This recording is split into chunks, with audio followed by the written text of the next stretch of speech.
Lahat ng mga tao gusto lagi masaya, pero hindi naman laging pwedeng masaya. Ang Panginoon mismo, ang sinabi niya, I came that you might have life and have it to the full, have it abundantly. In other words, have a happy life, a fulfilled life. Pero anong pwedeng gawin pag hindi ka pwedeng sumaya? Ang ating pag-aaral ngayon, pinamagatan natin, when you can't be happy. Pagka hindi ka pwedeng sumaya, ano ngayon? Salamat Panginoon dahil kayo po ang patuloy na nagbibigay sa amin ng liwanag sa pag-iisip. Turuan niyo po kami Panginoon para magkaroon kami ng mga praktikal na karunungan para ang buhay na pang-araw-araw namin sumulit dahil ito'y binigay ninyo at gusto niyo full and abundant life. Teach us today what to do with life when happiness is not available. Patawarin niyo po kami sa mga kasalanan namin, Panginoon, at kami gawin yung bukas sa inyong pagtuturo. Turuan niyo kami na sumunod sa inyo. At ang dalangin namin, Panginoon, patuloy niyo pong samahan yung mga nasa daan pa lamang. May your blessings abound in our lives, materially, emotionally, spiritually. And now we ask you, lead us, teach us. In the name of Jesus, your Son, we pray with thanksgiving. Amen. Pag siguro nag-survey tayo ngayon, masaya ba kayo? Gaano kaya karami ang magsasabing, yes, masaya ako? At kung bibigyan natin ng grade ng 1 to 10, gaano ka nga kasaya? Maraming tao, ang tingin nila sa kanilang sarili, hindi masaya. Pag may mga survey, siya ng reklamo ng mga tao, naghahanap sila lagi ng happiness. Parang nagiging epidemic tuloy yung loneliness. Kahit na madaling mag-text, madaling mag-email, madaling mag-communicate, people feel more divided than ever. Parang mas malayo. Kasi mas dumadali kang mag-friend, madali ding mag-unfriend, madaling mag-block, madaling magkahiwa-hiwalay din. Happiness could be elusive, mailap. Pwede talaga ng kasiyahan, ng kaligayahan ay mailap. Parang tutubin, ang hirap-hirap hulihin kung naguhuli pa kayo ngayon ng tutubi. Parang hanap ka ng hanap, pagdating mo wala doon, o kaya hindi pala yun ang inaasahan mo. Kaya maraming nag-aasawa, biglang, ay ito lang pala, o ganito pala to. Parang ang ilap ng kaligayahan. Madalas, mailap. Why? Because happiness is dependent on emotion. And emotions are unstable. Anumang bagay na umaasa lamang sa damdamin o nadarama ng tao ay hindi maaaring pwedeng asahan ng matagal, panghabang panahon at tuloy-tuloy kasi paiba-iba yon. At ang kaligayahan, by its very nature, is an emotional experience. Therefore, it is dependent on something very, very unstable. Proverbs 14:13, sorrow may hide behind laughter, and happiness may end in sorrow. Kaya yung mga iba, pag tuwang-tuwa, ang saya-saya, sabi, ay, bawasan natin, baka bukas lumungkot tayo. Natatakot sila na pag sobrang saya, baka may bayad, o baka mamaya merong kapalit. Naobserbahan kasi ng mga tao, maraming beses na, pag ang saya-saya mo, nagkakaroon ng kasunod na kalungkutan, parang hindi naman pwedeng sumaya ng matagal. Proverbs 17:22, if you are cheerful, you feel good. If you are sad, you hurt all over. Isang malaking hamon sa tao kung paano sasaya at paano patatagalin o mananatili ang saya. Because, as we have said, happiness is elusive. There are many emotion spoilers like events. Ang saya mo na, may biglang mangyayari, may biglang maaksidente, merong biglang matatanggal sa trabaho, merong biglang magbabago ng isip tungkol sa kanyang pagmamahal sa iyo, lungkot na ang kasunod. Maraming events, unhappy. Ecclesiastes 3:1-8, obserbahan nyo yung extremes. Everything on earth has its own time and its own season. There is a time for birth and death, planting and reaping, for crying and laughing, weeping and dancing, for embracing and parting, for tearing and sowing. There's also a time for love and hate, for war and peace. Kalahati agad sa lahat ng binabanggit na seasons ng buhay ay malungkot. So, 50% na yon. Hindi pa guaranteed na sa time ng happiness, completely happy ka. Kasi kung minsan happy ka, ikakasal ka, parang yung nanay mo nakasimangot kasi ayaw sa papakasalan mo. Masaya na, may lungkot pa. Yung maganda na sana yung event, pero may mangyayaring kapraso, magkakaroon ng imperfection yung event, merong kasama pa ring lungkot. Pati buhay, ang dami-daming kumasa kabilang buhay ng hindi pa dapat, ang bata-bata pa, marami pang pwedeng gawin at gustong gawin. Proverbs 90 verse 10, we can expect 70 years or maybe 80 if we are healthy. But even our best years bring trouble and sorrow. Sabi, well, kung malusog ka, kaka-70 ka siguro o 80, bonus. Pag sobra ka malusog, humahaba pa kay saron, pero kadalasan hindi nakakarating doon. At sabi, kahit pa nga humaba ang buhay, kahit doon sa magagandang panahon ng iyong buhay, meron pa rin sumusulpot ng mga problema, may nakakasingit pa rin ng mga kalungkutan. So in spite of the many good reasons to be happy, sorrow still rears its unwanted and unwelcome head. May mga nakakasingit na lungkot. There are many emotion spoilers like illness and death. At tayong mga Pilipino na ayon sa isang social scientist ay may kilalang mahigit 300 kamag-anak, may halos linggo-linggo o buwan-buwan, may nagkakasakit dyan, may namamatay, not to mention your friends. Ang daming dahilan para matanggal yung saya. Spoilers like poverty and want. Spoilers like katulad ng ating infrastructure. Ingat na ingat ka sa sapatos mo, biglang babaha. So buhat-buhat mo ngayon para hindi mabasa. Never mind, nakatapak ka na ng mga basag-basag na bote. May lungkot ang buhay. Although may saya din kung bigla kang sumukob sa payong ng isang cute. Kung meron. Pero ang daming chances na laging may mangyayaring hindi ka nais-nais. There's a lot of isolation and aloneness. Katulad sa ating lipunan, mahigit 10 milyon at higit daw 1 milyon na ngayon ang OFWs. So gaano karaming asawa ang wala sa piling ng kanilang kabiyak? Gaano karaming ama ang wala sa piling ng kanilang mga anak o ina? Gaano karaming kapatid ang wala, boyfriend o kaibigan? Marami tuloy space for sadness and loneliness. Si Elijah nga nung ang akala niya nag-iisa na siya na propeta, sabi niya sa 1 Kings 18:22, then Elijah continued, I am the Lord's only prophet. Kasi akala niya napatay na ng kalaban lahat yung mga prophet. Anong sabi niya sa 1 Kings 19:4? He begged the Lord, I've had enough, just let me die. Nawala na siya ng motivation na mabuhay. Kasi feeling niya nag-iisa na siya, pagod na siya. Yung pala gutom lang kasi gutom na gutom siya. Nung nakakain, gusto na naman niyang mabuhay. Pero siyempre, kung kulang ka sa pagkain, nade-depress ka, nadadagdag pa yan sa kalungkutan. Maraming event spoilers like frustration and failure. Job 10:1, sabi niya, I am sick of life. And from my deep despair, I complain to you, my God. Rejection is also an emotion spoiler. In love na in love ka, kaya lang hindi siya in love sa'yo. Sorry, kalungkutan ang kasunod mong madarama. And there's a lot of inability and disability.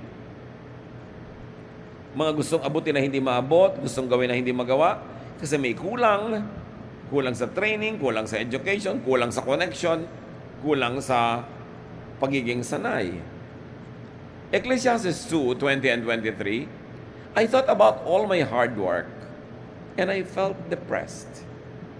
Our bodies ache during the day and work is torture. Then at night our thoughts are troubled. It just doesn't make sense. Itong si Solomon na naghahanap ng kahulugan ng buhay dahil naghahanap siya ng ligaya sa buhay, sabi niya, ang dami-daming balakid. Maghapon kang pagod, sa gabi kumisan, di ka pa makatulog sa alalahanin, sikap ka ng sikap, sabi niya, parang wala namang nangyayari. In Ecclesiastes 1:18, the more you know, the more you hurt. The more you understand, the more you suffer. There are so many reasons for happiness to be hard to get. For happiness to be easy to lose. Mahirap na ngang makuha, minsan nakuha mo, ang dali pang nawawala. So, huwag kayo ma-depress. Tingnan nyo yung katabi nyo. Lumulungkot naman yata kayo. Pinag-uusapan pa lang natin ang kalungkutan. Ano? So, when you cannot be happy, may remedyo. Happiness could have substitutes. Totoo, mailap, di ba? So, kung para mahirap humuli ng buhay na tutubi, manghuli ka ng plastic na tutubi. May substitute. There's always the second best kung wala yung best. So when you can be happy, enjoy pleasure. When you cannot have happiness, you could settle for its inferior but nonetheless beautiful cousin called pleasure. Mas mataas yung happiness, kaya mas mahirap abutin. So sa mga panahon hindi ka pwedeng sumaya, mag-enjoy ka na lang sa paraan na tinatawag na pleasure. You can't buy happiness, but pleasure is much more available and affordable because pleasure is only sensual.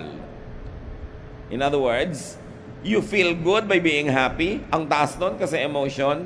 But you can also feel good by being mababaw, by just being plain physical. Mag-enjoy ka lang ng magandang tanawin. Halimbawa, hindi ka maganda. Di tumingin ka sa maganda. Siya nga ang titingin sa'yo. Ikaw titingin sa kanya. Sa palagay niyo, sinong nakikinabang? Yung maganda o yung tumitingin sa maganda? Diba? So kung hindi ka masyado kagandahan, tumingin ka ng tumingin sa maganda. Makikinabang ka doon. Ngayon, ewan ko lang kung makikinabang siya sa pagtingin sa'yo. Pero may mapapakinabang ka. Hindi ka nagagandahan sa bahay mo, tumingin ka sa bahay ng magaganda. Kahit sandali lang, nag-e-enjoy yung mata. This is what we mean pleasure. Please the eyes. Libre namang tumingin sa langit. No? Libreng tumingin sa sunset. Pwede ka naman na kumain ng masarap kahit hindi mahal yung gusto ng taste mo. So enjoy. Let your taste buds enjoy. This is pleasure. Pwede ka makinig ng magandang music.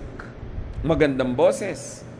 Hindi naman napakamahal para makapakinig ka ng music na ganyan. Napaka-available. Enjoy by touching nice things that you want to touch. Mga bagong labang kumot, bagong labang punda. Yung touch to, nagpapa-enjoy yun sa'yo. Nagpapasarap. No? By smelling something nice, marami naman na naaamoy na kung hindi man libre, hindi naman kamahalan. In other words, hindi ka pala happy, then just have pleasure. Positive din ang effect nun sa'yo. Therapeutic din. Malilimutan mo pa nga hindi ka masaya kasi nag-e-enjoy ka. Pero, mga kapatid, hindi ka na masaya, tapos hindi ka pa kakain. Tapos maninimangot ka pa. Magmumukmo ka pa, magkukulong ka. Di wala kang pleasure. Wala ka ng happiness, wala ka pang pleasure, doble lugi. Kaya yung mga OFWs, madalas siyempre nakikipagkwentuhan ako sa kanila, lalo't pag tayo nasa ibang bansa. Yung puro tipid ang ginagawa, padala lahat sa pamilya, wala na nga silang happiness, wala pang pleasure. Sabi ko, wag naman. Kailangan isali mo yung sarili mo. Paminsan-minsan, kakain ka sa restaurant na gusto mo, bumili ka ng gusto mo, kailangan may pleasure ka kung wala ka man lang happiness. Para hindi ka bumigay, hindi ka mabaliw at tumalon sa tulay. Kailangan ginagawan mo yan ng paraan. As we have said, you cannot buy happiness, but you can buy pleasure. And a lot of it is even for free. So have as much wholesome pleasure as possible. Maraming pleasure na hindi masama. Mabuti pa nga. Huwag nating mamasamain yung pleasure na akala mo hindi na ginagawa ng mga anak ng Diyos yung pleasure. Sino ba gumawa ng ating senses? Ng ating sense of hearing, sense of touch, sense of smell, sense of all of this. Di ba ang Diyos na lumikha sa atin? Kasi gusto niyang maging daan yun para tayo magkaroon ng pleasure. When you look at how we were created by God, you know that God likes us to be sensual as well. Nakakapagtaka lang yung mga spiritual lagi nilang kinokontra yung sensuality, yung minamasama yung physical body, minamasama yung physical pleasures. Ang dami-daming pleasures na God-given at hindi kailangang mapahamak ang kaluluwa mo para ka masarapan, para ka mag-enjoy. Ecclesiastes 3:13, because God's gift to us is the happiness we get from our food and drink, pleasure yon, and from the work we do, again, it is pleasure. Yung nag-e-enjoy ka halimbawa sa ginagawa mo, you have pleasure. Kahit malungkot ka, nalayo ka sa mahal sa buhay, pero nag-e-enjoy ka sa ginagawa mo, umiinom ka ng gusto mo, kumakain ka ng gusto mo rin, nalilimutan mo yung lungkot. At nagkakaroon ng positive yun na kapalit. Ecclesiastes 11:9, be cheerful and enjoy life for you are young. Do what you want, activity, and find pleasure in what you see. Sensual. Pag sobrang taas lagi ng requirement mo na emotional happiness, malulugi ka Kaya ang sabi ni Solomon, Ecclesiastes 2:10, I denied myself nothing my eyes desired. I refused my heart no pleasure. Sasabihin natin, kasi mayaman naman siya Yes, siyempre kailangan mo naman may minimum financial requirement ka para magawa mo yun. But there is pleasure for every pocket. Katulad ng may Louis Vuitton sa bawat budget. Di ba? Meron lang na a few hundreds, meron ka ng ganyan. Nakakapag-ukay-ukay yung iba, mga designer clothes, kahit ang liit ng budget. In other words, gagawa niya ng paraan. Hindi laging kailangan may pera. Kailangan lang resourceful ka, creative ka. Psalm 16:11 brings us to another issue.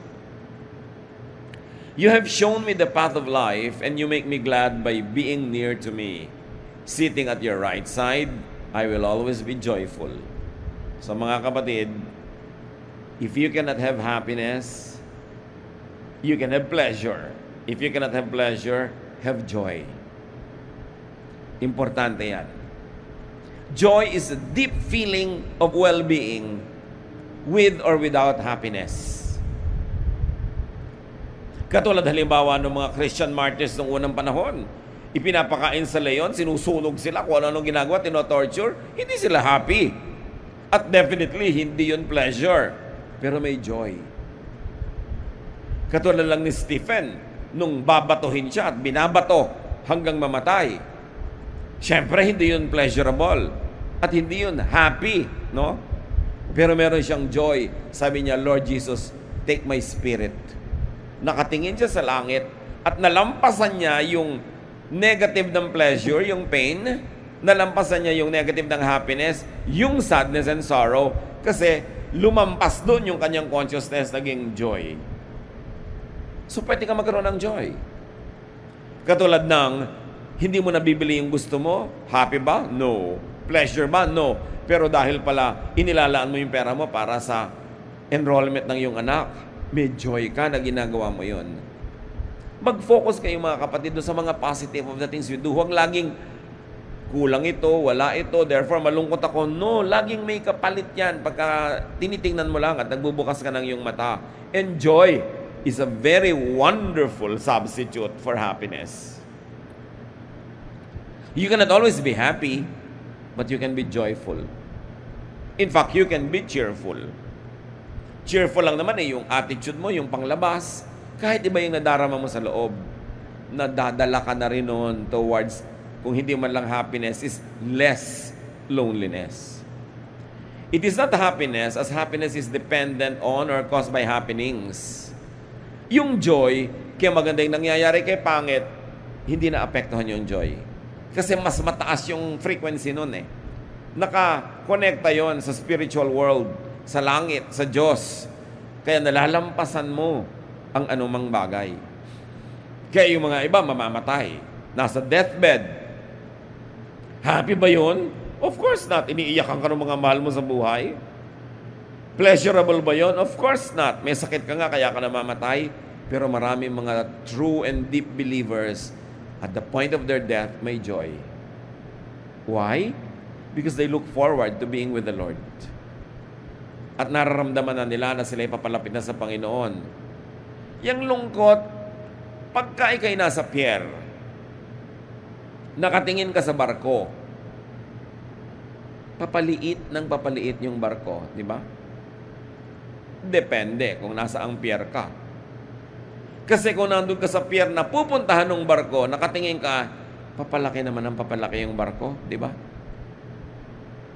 At kung ikaw yung nakasakay sa barko, pag lumingon ka sa pinanggalingan mo, papaliit ng papaliit yung mga tao doon. Pero pag nag-look forward ka doon sa dadaongan ng barko, palaki naman sila ng palaki. So, mga kapatid, alam nyo na yung point. Depende lang kung saan ka nakatingin. Kung sasaya ka o hindi. Nakalingon ka ba doon sa papaliit ng papaliit at papaubos ng papaubos? O mag-about face ka, tumingin ka naman doon sa papalaki ng papalaki, yung paparating ng paparating. Pag lagi kang tumingin sa nakaraan, malulungkot ka. Kaya dapat tumitingin ka sa future. Lalo ang mga anak ng Diyos na may naghihintay na glorious future. Nalalampasan mo yung mga pagsubok, nalalampasan mo yung kahit pain. Yun ang tinatawag na joy. Available yon, libre. Hindi lang natin na-appreciate pag laging happiness yung obsession natin. Kaya ang tanong, are you happy with your spouse, with your husband or wife? Meron siguro magsasabi na no. Pero pag tinanong mo, pero may pleasure ka naman ba sa asawa mo? Oh yes, marami naman. O di, salamat. Tapos meron ka bang joy? Nabiruin mo, nagsasakripisyo ka dahil sa kanya, nagkakaskor ka tuloy sa langit, nagiging santa ka. O di, joy. Na natututo kang magparaya, magpasensya, magbigay. Dapat makakita ka doon ng joy. Na bukod sa iniisip mo yung kulang ng asawa mo, nauunawa mo na ngayon siya dahil inuunawa mo yung psychological makeup niya, childhood niya, nakaraan niya, nagiging giving ka tuloy and understanding, then you begin to have joy. The moment that you just always look for happiness, you'll be miserable because happiness is elusive. Have it, but also never neglect pleasure and joy. Pag maganda ang happenings, happy ka. Pero pag hindi maganda, hindi ka na happy. Kailangan may substitutes. Joy is usually caused by deep and high rightness, correctness, righteousness, like doing good, being good as in helping others, or creating useful things. May joy yun. Pag alam mong may ginagawa kang mabuti, maganda, there is something in you that is lifted up. That is your spirit. That even though your body is wasting away, even though your body is probably suffering, your spirit transcends the body and you are transported to a higher level of consciousness and you have joy. Kaya sabi sa Psalm 37:4, do what the Lord wants and He will give you your heart's desire. And your highest desire is really to have joy. And when you do the Lord's will, joy becomes available. Though there might be unhappiness and pain or lack of pleasure. So please God and have joy. Remember, if you can be happy, you can have pleasure and joy. This is doable. Bakit doable yung joy kesa sa happiness? Because you don't need anybody to cooperate with you for you to have joy. Hindi mo naman kailangan ng consent ng iba sa paggawa ng mabuti, sa pag-iisip ng mabuti, sa pagiging tama. Hindi mo kailangan ng cooperation ng sino man. Hindi katulad ng sa happiness, kailangan mo ng cooperation ng partner mo o nung partner mo sa project happiness. Pag hindi na siya nag-cooperate, lonely ka na. Kaya mas itinuturo sa atin sa scripture to be more spiritual, to focus on things that are above than those things that are below, because you have more chances of succeeding because there is more joy. Ibinigit ni Solomon, Ecclesiastes 3:12, I know the best thing we can do is to always enjoy life. So how do you maximize your enjoyment? Again, by seeking happiness and keeping it, and by also teaching yourself to be happy with the alternatives, pleasure and joy. Philippians 4:4, always be glad because of the Lord. I will say it again, be glad. It's an attitude. Hindi naman naaagaw sa atin yung attitude natin pag cheerful tayo, pag positive thinker tayo, pagka tayo ay optimistic. Now, if joy is too abstract, kung hindi pa rin ganun siya kadaling hulihin o intindihin, try fruitfulness and activity. Mga kapatid, halimbawa hindi kayo happy, wala kayong pleasure, wala kayong joy, may natitira pa na pwedeng gawin, be busy. Be busy with good things, productive and fruitful things, and you will also feel good. Halimbawa, talagang lungkot na lungkot kayo, gandahan yung mga tiklop na mga damit na mga tinitiklop nyo, o namamalansya ba kayo, super ganda, hanggang mga ohales, ang ganda-ganda ng pamamalansya mo, hanggang sa mga lukot-lukot ng raffles, inaayos mo, nalilimutan mo yung lungkot mo. Kasi may ginagawa kang maganda, may ginagawa kang tama. Basta ang point, huwag magmukmok. Huwag kang titingin sa kawalan. Huwag kang tititig sa anino. May dapat kang gawin. At ang pinaka-madali na nga dyan, get busy. Nakita nyo yung mga nakakulong sa mga prisons? Hanggang loob ng mga bote, nilalagyan nila ng barko. Sa paggawa nun, nalilimutan nila yung loneliness, yung sadness, etc., etc., yung kakulangan ng pleasure sa loob ng kulungan dahil may ginagawa sila na nag-aangat ng kanilang damdamin. Nakita nyo sila Silas sa kakulong, ang ginatupag nila, kumanta. Nakatali, subukan yung huwag kamutin yung ilong nyo pag makate. Subukan ninyo na hindi kayo makagalaw, hindi ka makapunta sa banyo, hindi ka makainom pagka gusto mo. Tapos kung may mga kumakagat-kagat pa sa yung insekto, kung maginaw, hindi ka malang makahalukip-kip, hindi ka makapag-jacket, kasi nakatali sila sa dungeon. Anong ginawa nila? Kumanta ng mga papuring awit sa Panginoon. Nalampasan nila yung pain, nalampasan nila yung displeasure, at nagkaroon sila ng spiritual joy, at nahawa pa ang langit sa joy nila, naghimala ang Diyos, kinalog ang lupa, nakawala sila sa kanilang pagkakatali dahil lumindol. Nalagot ang mga kadena. Basta huwag kayong magmumukmok. Do something nice, something good, something fruitful, at maiiba. Hindi lang ang inyong chemistry sa loob ng inyong katawan, hindi lang yung inyong mentality sa loob ng inyong utak, maiiba pati kapaligiran. Importante yon. Ecclesiastes 2:4-6. Anong sabi ni Solomon? I did some great things. I built houses and planted vineyards. I had flower gardens and orchards full of fruit trees.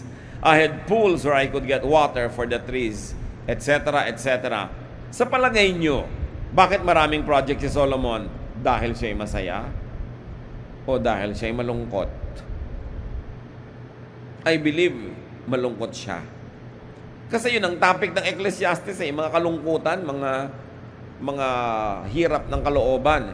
At para maibsan ang kanyang mga kalungkutan, marami siyang ginagawang bagay. Nililibang niya ang kanyang sarili. At ang ending, hindi lang siya nalilibang. Dahil kapaki-pakinabang ang ginagawa niya, sumasaya na rin siya kung lumaon.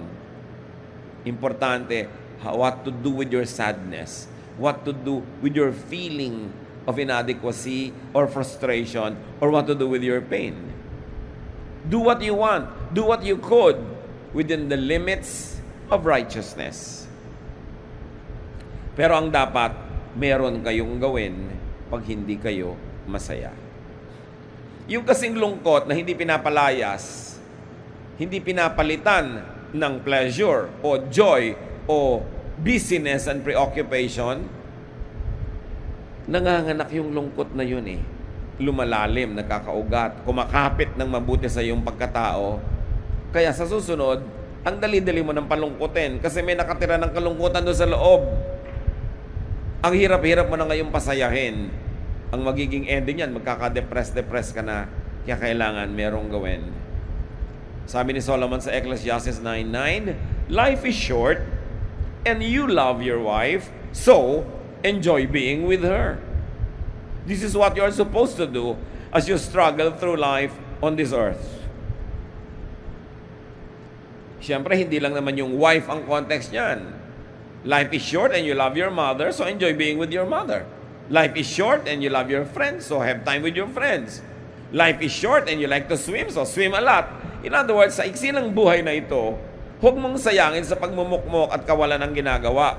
Gawin mo yung ibig mong gawin habang pinapayagan ka ng iyong sitwasyon na magawa mo yon. Sabi niya, yan ang dapat mong gawin habang nakikipagbulo ka sa maraming hamon ng buhay. Colossians 1:10, then you will live a life that honors the Lord, and you will always please Him by doing good deeds, and you will come to know God even better. So by doing good deeds, you know God even better. You know what that will lead to? It will lead to joy. Because when you know your Maker more, when you know the Lord even more, it is inevitable. It will happen. You will be joyful. Because the joy of the Lord will fill you. So, strive to be happy. Ipaglaban na maging masaya. Ipaglaban na manatiling masaya. Have happiness. Or have pleasure. Have joy. Or have something than nothing. Kahit na may ginagawa ka lang, puti na yon. Ang sabi sa Ecclesiastes 7:14, when times are good, you should be cheerful. When times are bad, think of what it means. God makes them both to keep us from knowing what will happen next. Sabi ko, kung masaya ang panahon, magpakasaya ka. Kung malungkot, tanggapin mo rin yan na galing din yan sa Diyos. At pag natanggap mo na galing yan sa Diyos, may makikita kang kabutihan dyan. Mababawasan ang reklamo mo o lungkot kung di man lubos na mapawi ito. So, accept and make the most of whatever life gives you. Never waste your time complaining, whining. Philippians 4:11-13, I am not complaining about having too little. I have learned to be satisfied with whatever I have. I know what it is to be poor or to have plenty, and I have lived under all kinds of conditions. I know what it means to be full or to be hungry, to have too much or too little. Christ gives me the strength to face anything. Sabi ni Paul. Kaya turuan natin ating sarili. Ano man ang kalagayan natin, make the most out of it. So enjoy happiness, enjoy pleasure, enjoy joy. It is God's will for us. He created us to bless us.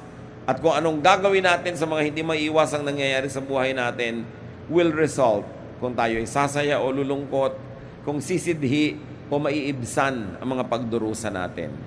But remember, always strive to be happy. It is God's gift for us. Salamat, Ama, sa mga paalala na maraming sagabal para sumaya. At kung talagang hindi pwedeng sumaya, turuan nyo kami to do the next best thing.